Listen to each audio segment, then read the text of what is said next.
Introducing the all-new Entropy 3, a fresh new take on digital delay processing. Entropy 3 was built from the ground up with a modern new UI and fast, powerful audio processing engine.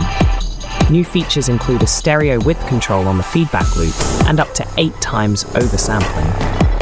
Entropy's killer feature that has always set it apart is its ability to sync its delay amount to note lengths.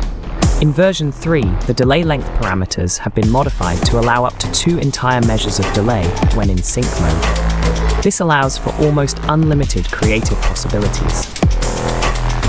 The UI has been overhauled to have a more modern feel and can now be resized to fit any display by clicking and dragging from the bottom right corner of the window.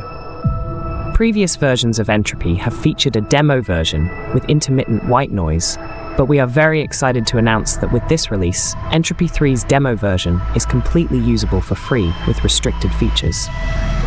This means no more white noise when trying it out. You may use Entropy 3 free to your heart's desire.